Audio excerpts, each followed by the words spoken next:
On December 28, 2023, a relative entered the Kamal family mansion in Dover, Massachusetts, to perform a welfare check on the same day they were scheduled to be evicted.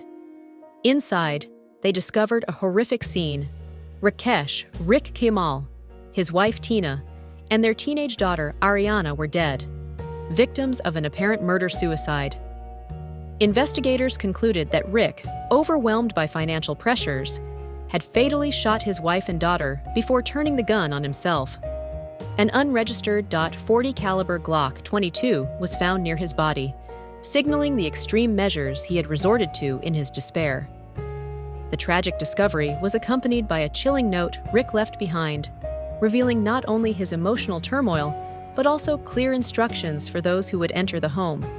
"Please note," he wrote, "before entering, call the police to first check 3 bedrooms on the 2nd floor. Each room will be marked by a white sheet of paper." His instructions guided authorities to the rooms where he had ended the lives of his family members, painting a grim picture of his calculated plan. In the note, Rick confessed to the financial ruin he had led his family into, acknowledging the overwhelming debt from failed business ventures and the impending loss of their $5 million mansion. Once a symbol of his success, the mansion had become a source of shame and despair. "I thought I could keep us afloat," he wrote, "but I was wrong. I've led us into ruin, and I can't see any way out." His words revealed a man unable to see a path forward, caught in a web of debt and desperation. The Kamals had once epitomized success in their community, living a life of affluence and prestige. Their 21-room mansion, complete with a spa, theater, and pool, was a local symbol of prosperity.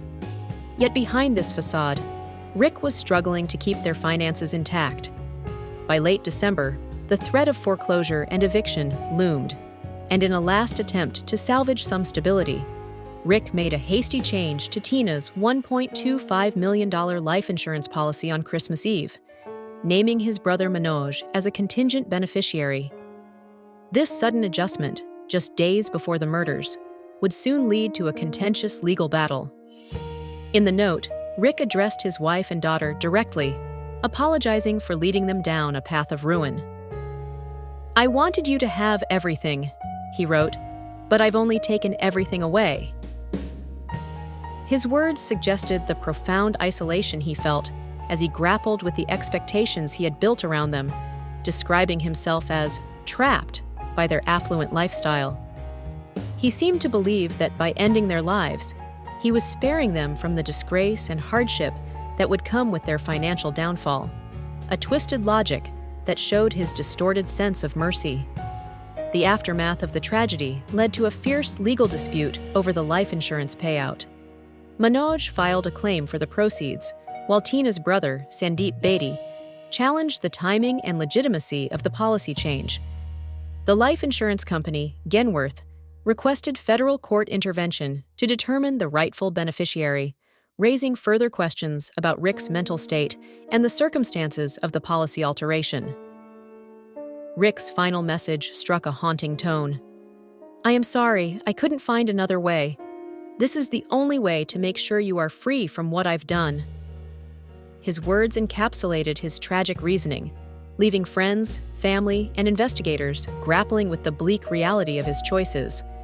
For those who read it, the note revealed a man consumed by despair, taking extreme measures to resolve the crisis he had hidden behind a polished exterior.